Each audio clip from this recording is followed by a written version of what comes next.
লুকিয়ে রাখতে হয় কি নিজেকে এখনো অবধি? প্রথম ছবি হিরো হওয়ার সময় আমি হতে চাইনি, প্রথম ভোটে দাঁড়ানোর সময় আমি দাঁড়াতে চাইনি, তো আমার সব চাইনি জিনিস আছে। এই দীপক যে লোকটা আমার থেকে বয়সে অনেক বড়, 22-23 বছর বয়সে চিরঞ্জিত জন্মেছে, তো এই দীপক অ্যাকচুয়ালি এই চিরঞ্জিতকে চালায়। একটা জিনিস মনে হলো যে অবজারভার তো বটেই, তবে তোমাদের সব থেকে বড় শত্রু তোমরা নিজেরা হও। আমরা যদি নিজেরা খুঁতখুঁতে না হই, যে শিল্পী সন্তুষ্ট হয়ে যাবেন তার পরের দিন রিটায়ার করে যাওয়া উচিত বলে আমার মনে হয়। খারাপ ওই মুহূর্তগুলোই কি একটা ভালো মানুষ তৈরি করতে বাধ্য করে? শোনো, বৃক্ষ তোমার নাম কি ফলেনও পরিচয়তা। আমরা অভিনেতা ভাই, আমাদের বেল গাছে কদবেল হবে না, কদবেল গাছেও বেল হবে না। আমরা অভিনেতা, আমাদের অভিনয়টা আমাদের পরিচয়।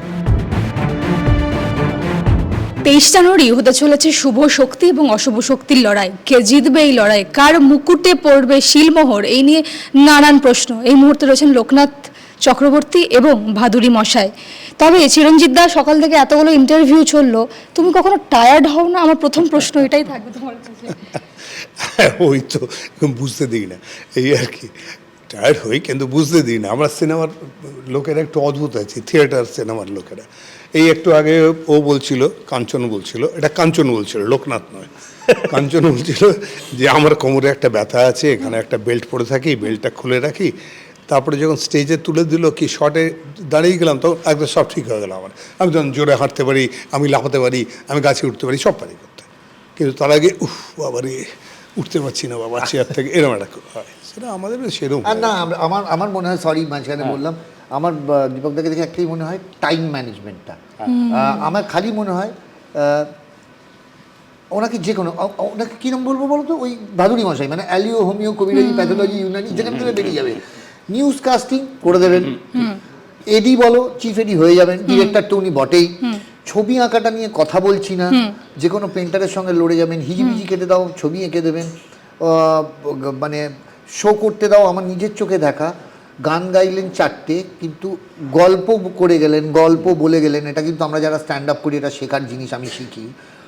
যে 1 ঘন্টা 1.5 ঘন্টা গল্প বলছে, মাঠে 5,000 10,000 লোক হাঁ করে বসে শুনছে, তার মানে আমার সেই ক্যাপাবিলিটি 15 আমি 20-30,000 লোক মেসমেরাইজ করে টেনে রাখা।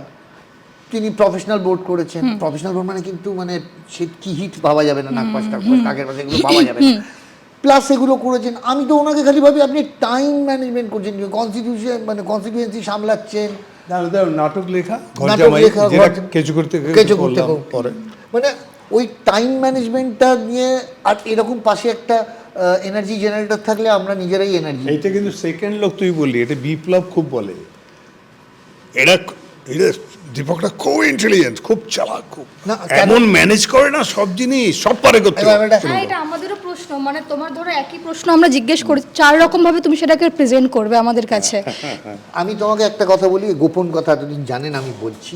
নিকশ ছায়া 1 ডিরেক্টর পরমব্রত চট্টোপাধ্যায়। আমি বানতলায় শুটিং করছি, অত্যন্ত বিরক্ত, কেননা সূর্যের আলোয় কোনো শুটিং হচ্ছে না, প্রচণ্ড বর্ষা।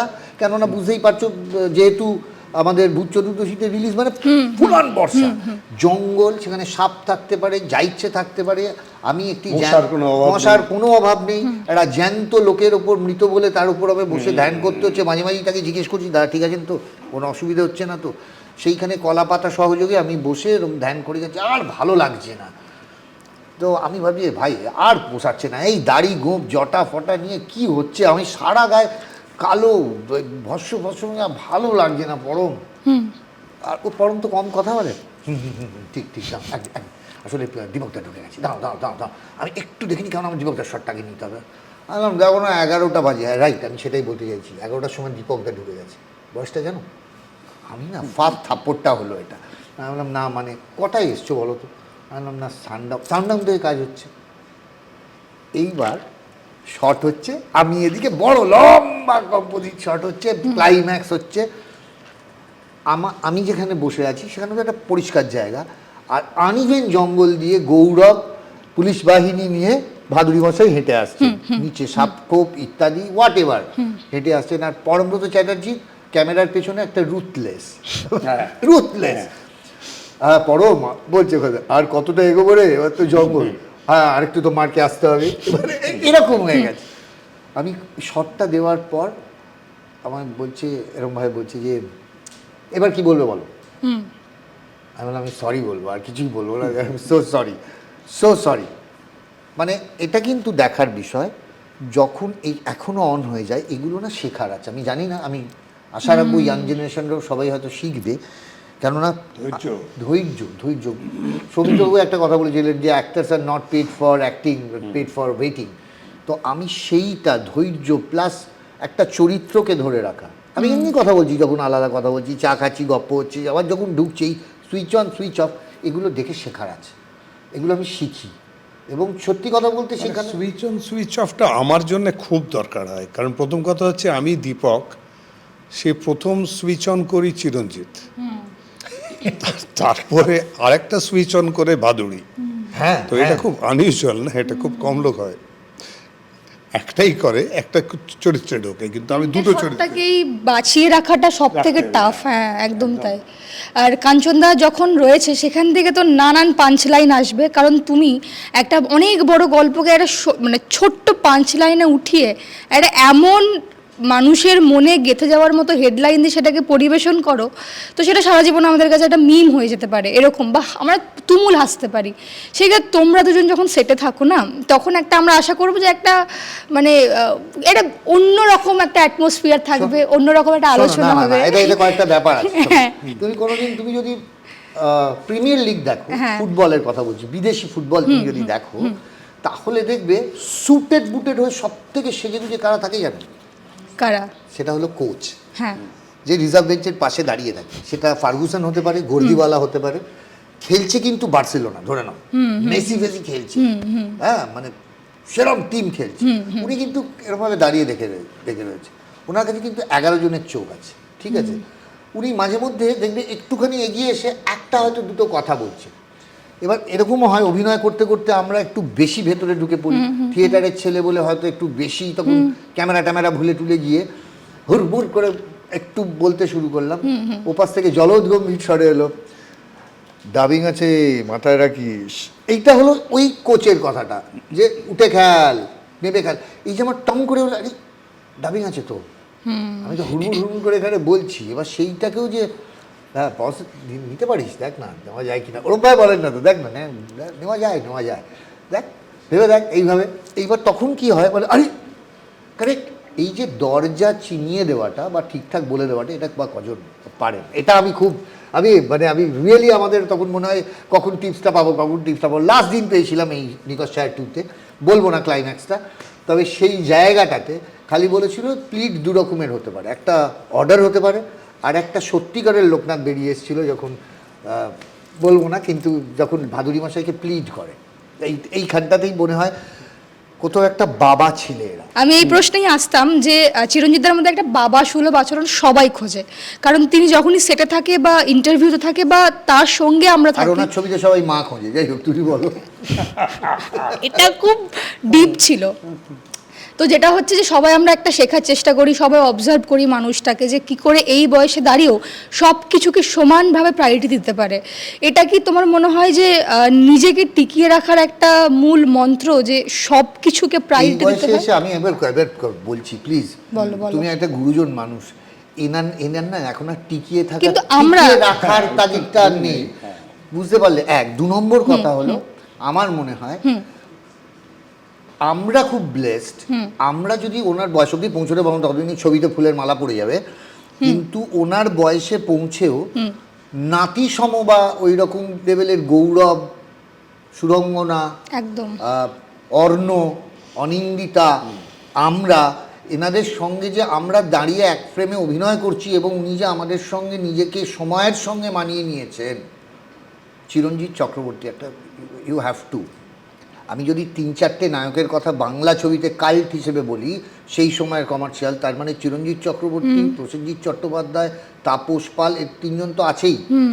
সেইখানে দাঁড়িয়ে আমি তার সঙ্গে অভিনয় করছি, তিনি আমায় বুঝতেই দিচ্ছেন না আমি চিরঞ্জিত চক্রবর্তী, তিনি কোনো ট্যান্ট্রাম করছেন না, তিনি কিছু করছেন না, উল্টে শেখাচ্ছেন। তার কি দরকার পড়েছে বলো তো? কি দরকার পড়েছে শেখানোর? কিন্তু সেইখানেই ওনার মহত্বটা বলে আমার মনে হয়। ঠিক ঠিক আসলে ঠিক। ওই সুইচ অন সুইচ অফটাই খুব ইম্পর্টেন্ট আমার জন্য। সেইটা হচ্ছে এই দীপক যে লোকটা, আমি এখন এই মুহূর্তে চিরঞ্জিত বসে আছি এখানে, আমার থেকে বয়সে অনেক বড়, তো তার দীপক বয়সে ছোট। প্রায় না, দীপক বড়, আচ্ছা, চিরঞ্জিত ছোট, চিরঞ্জিত পরে এসছে না। তার 22-23 বছর বয়সে চিরঞ্জিত জন্মেছে, সেটা আমার থেকে অনেক ছোট। আর আমি তার পয়সা খাই পড়ি, যা কিছু আমার সংসার চলে সব তো তার পয়সাতেই হয়। তো সেখানে ওকে খুব একটা আমি ওড়াতে পারি না, কিন্তু যেটা করি সেটা হচ্ছে যে মাটিতে নেমে আয়, মাটিতে নেমে আয়, তুই সুপারস্টার মেগাস্টার হয়ে গেছিস, 1 নম্বর হয়েছিস, চিরকাল থাকবে না, নেমে আয় নিচে, আমার সঙ্গে বস, আমি যেন বসে থাকি ওরও বস। সেই জন্যে আমি ওই দীপক যে মুহূর্তে সুইচটা অফ হবে, ক্যামেরাটা অফ হবে, তখন দীপক হয়ে যাই। সেই জন্য আমার পক্ষে খুব সহজ হয় মানে লাইফটাকে চালানো। আমি ইচ্ছে করলে হয়তো 5টা গাড়ি কিনতে পারবো, কিন্তু আমার একটা গাড়িতে হয়ে যায়। এই যে হয়ে যায় যে সিস্টেমটা, সেটা দীপকের বিশেষত্ব। এই দীপক অ্যাকচুয়ালি এই চিরঞ্জিতকে চালায়।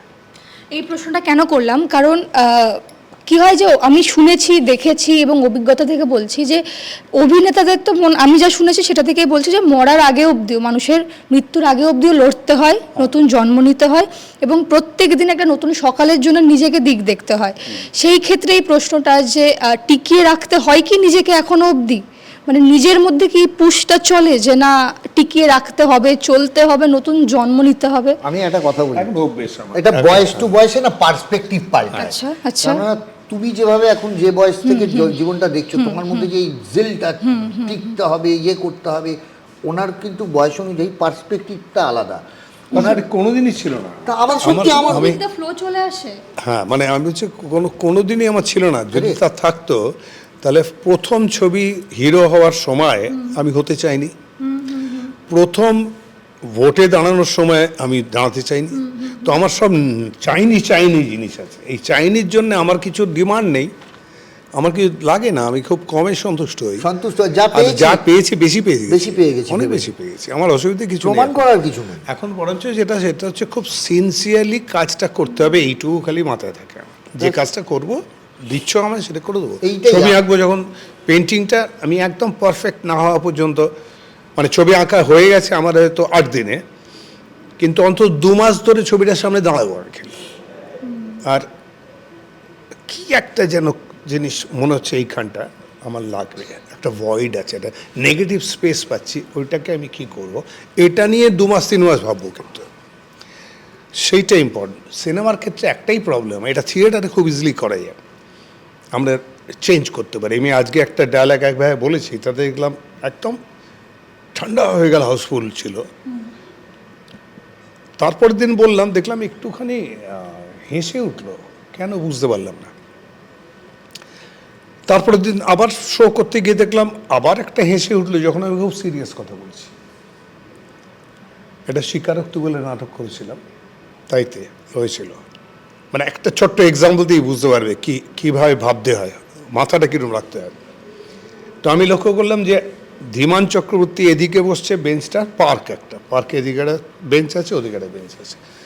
ধীমান চক্রবর্তী আমার বাঁদিকে বসছে, মানে অডিয়েন্স সামনে, আমি ডান দিকে গিয়ে বসছি, এটা আমাদের পজিশন হয়েছে। আর ওই দিকের বেঞ্চটাতে তনিমা সেন আর একজন আছে, বসে আছে, তারা প্রেম করতে এসছে, গল্প আমাদের সঙ্গে, ওদেরটা একটা সিকোয়েন্স ছিল, বুঝেছিল।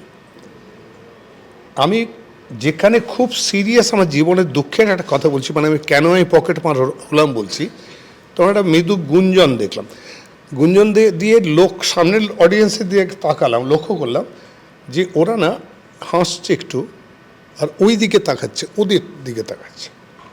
আমি এটুকু জানি, আমার ডায়ালগে আমি আমার দিকে টেনে রাখবো, ওদিকে তাকাতে দেব না, আমি এটুকু এবিলিটি আমার আছে। ওরা যাই করুক, যতই নড়ুক না কেন, ওদিকে তাকাতে দেব না আমি, এই কন্ট্রোলটা আমি পারি করতে। কিন্তু তাও হলো হাসছে। তখন আমি আর চোখে একবার দেখলাম কথা বলতে বলতে, তখন তো খুব আমি এরমের সামনে তাকিয়ে বলছিলাম কথাটা, একবার একটুখানি পাশে তাকিয়ে দেখলাম Dhiman is doing something with Tanima. বাবা, এটা হচ্ছে অদ্ভুত একটা রাইভালরি থাকে, এত অদ্ভুত যুদ্ধ চলে আর্টিস্টদের মধ্যে। এটা সিনেমায় করা মুশকিল, সিনেমা আলাদা আলাদা শর্ট হয় বলে পারবে না করতে, কিন্তু এটা স্টেজে খুব চলে। হ্যালো, আচ্ছা, আমি কিচ্ছু বলিনি ওকে। নেক্সট ডে কী করলাম জানো, আমার পরে ও আর তনিমা ওইখানে, তো ওইটা কমিউনিকেট করতে পারছে। আমি গিয়ে বেঞ্চের ওই দিকটা বসলাম, ওকে এদিকটা ডান দিকটা ছেড়ে দিলাম। গল্প ও শেষ হয়ে গেল। বললো যে এই সরে বস, তাহলে তুই ওদিকে বস, আমি এদিকটা বসছি, যাও বস। ওকে বসিয়ে দিলাম। এবার ও যদি, আমি কিছু যখন করতে কথা যায়। বলছি, ও যদি কথা বলে সেটা আমাকে বলতে হবে, মানে আমার থ্রু বলতে হবে। এক্স্যাক্টলি এক্স্যাক্টলি এবার হলো না, ওর ওই খুনসুটি যেটা এমন করছিল ওটা যাচ্ছে না, এক্স্যাক্টলি ওটা ব্লক হয়ে গেছে। এখানে মাথাটা খুব চলে, মানে মানে আমি একটা অ্যাক্টিং এর একটা পার্ট বললাম, অ্যাক্টিংটা ছাড়া বলছি তোমায়, মাথা চলতে হয় তখন। মানে কি হয়, সাংঘাতিক ব্যাপার। মানে মানে অনেকে পারবে না, সে গিয়ে বলে দেবে তুই কেন ওরম করিস, তোর আমরা- আমার সিনে কেন, আমরা হ্যাঁ, আমি কথা বলছি, ধরো হাসবি, হাসাস কেন। আমাদের কি হয়, যেটা না থাকে যখন দীপকদা ফ্লোরে নেই, দীপকদা আসবে, দীপকদার সঙ্গে সিন, তার আগে কি হয় সেগুলো উনি শুনতে পান না, আমরা শুনি। শোনো, পাঠটা হয়ে গেছে, রেডি আছো, দীপকদা কিন্তু ঢুকবে, তখন কিন্তু আর ঘ্যান ঘ্যান করো না, মনিটার করো না, 10 বার তোমার কিন্তু মনিটার হয়ে গেছে, দামি লাগিয়ে মনিটার হয়ে গেছে, হ্যাঁ পজিশন। তার তখন আমরা তো মানে কথাই বলতে পারবো না, এখন হয়তো বলে টলে যাই না, কিন্তু আমি তো চুপ, এরকম হলে হ্যাঁ বলো তুমি, ও আপনি পাঠ করছো, আচ্ছা আচ্ছা কী হচ্ছে, তুমি আসছো, আচ্ছা কী আছে বলো, একবার বলে নাও, বলে নিলাম, তাও তো মনের মধ্যে ডিক ডিক ডিক ডিক করছি। এইবার আমি কথার কথা বলছি, আমি এগোলাম, উনিও এগোলেন, যেখানে দাঁড়ানোর কথা উনি হয়তো 1 ইঞ্চ মার্কটা হাফ স্টেপ বেশি নিয়ে নিচ্ছেন, ঠিক আছে। আমি দেখছি আমার হয়তো লাইটটা এদিক থেকে কাটছে, আমার ঘাড়ে একটাই মাথা বাবা দিয়েছেন, আমার 10টা মাথা নেই যে আমি মাঝপথে চিরঞ্জিত চক্রবর্তীর মুখের সামনে বললো কাট কাট কাট, স্যার আপনি একটু পিছিয়ে যান।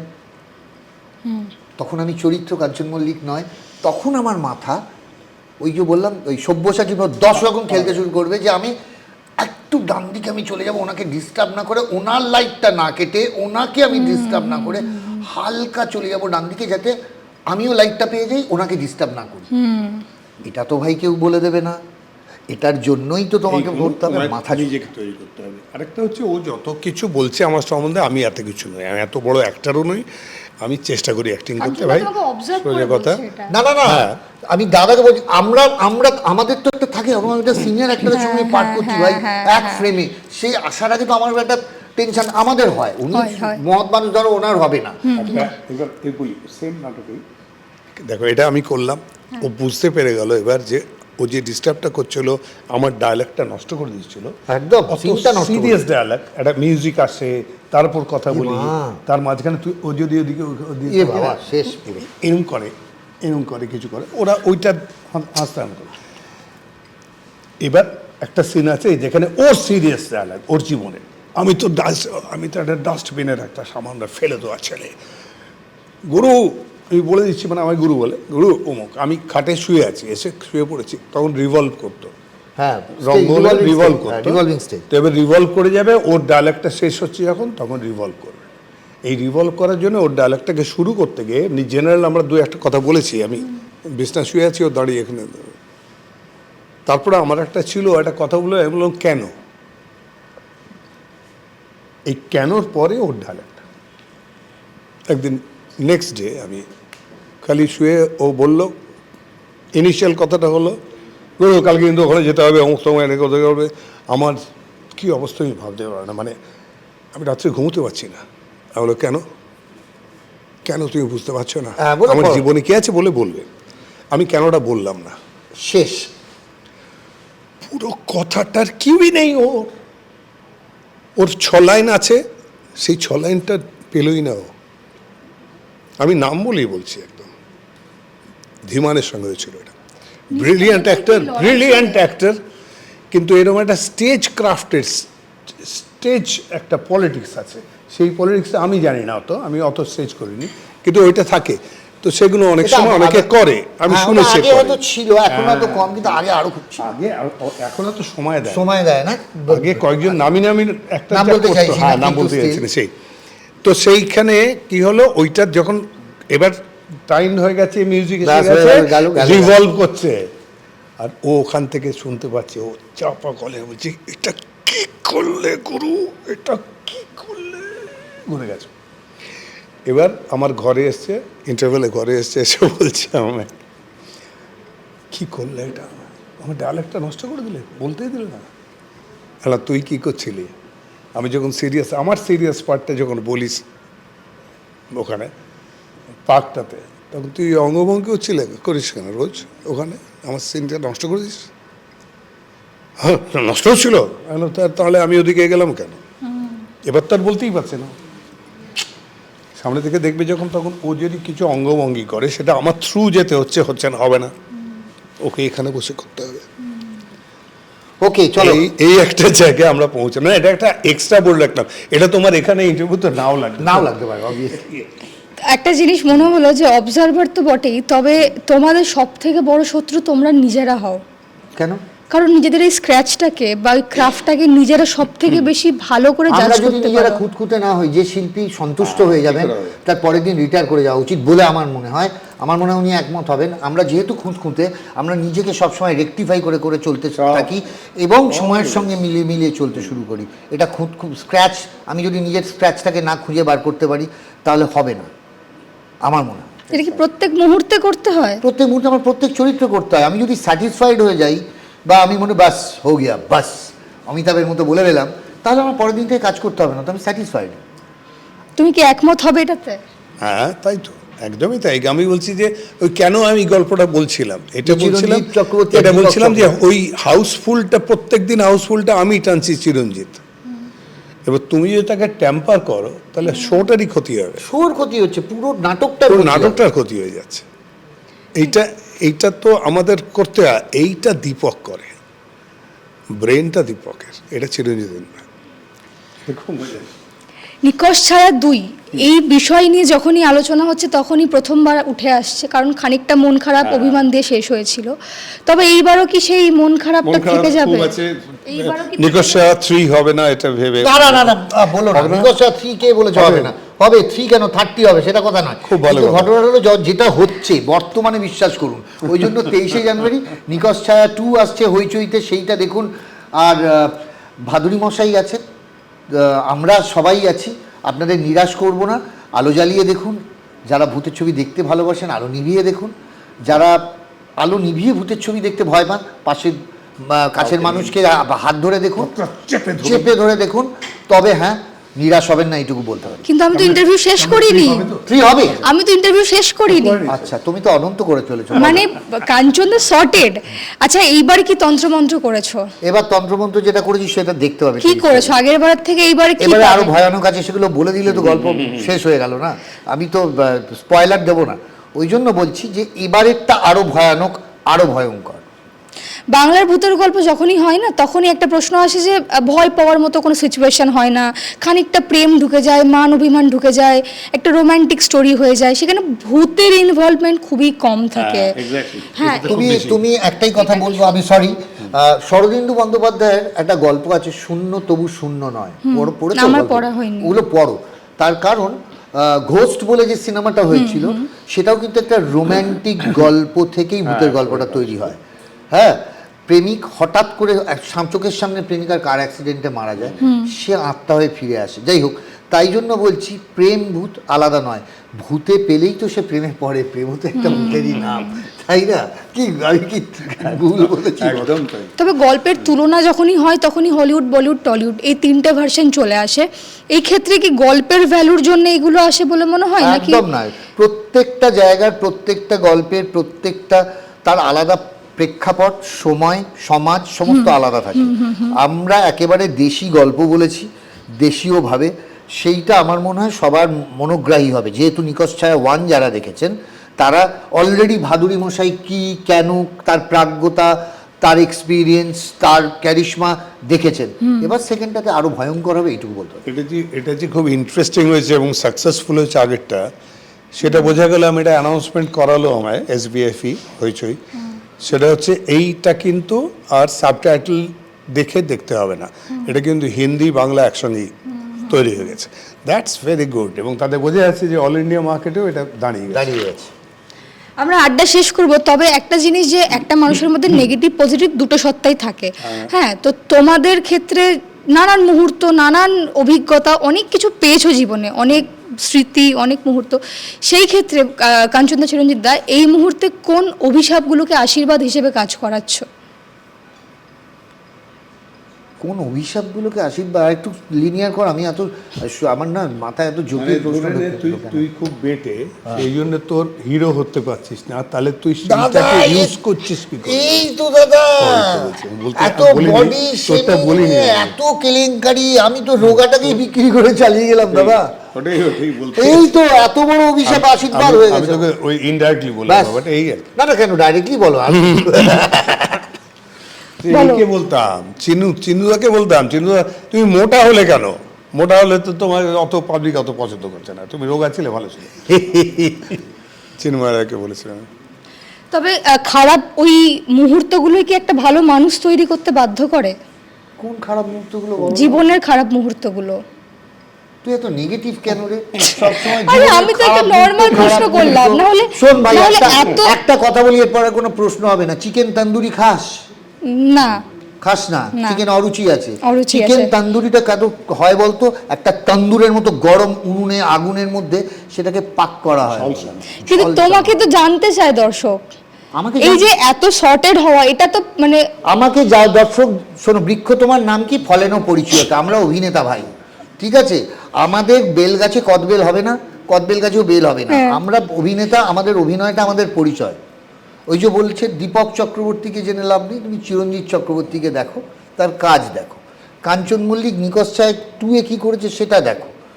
আমার ঘর জেনে, বাড়ি জেনে ওনার কোনো লাভ হবে না, কেননা উনি নিকশ চায় 2 দেখবেন, আমার বাড়ির পোস্ত চচ্চড়ি আর ভাতটা উনি দেখবেন না।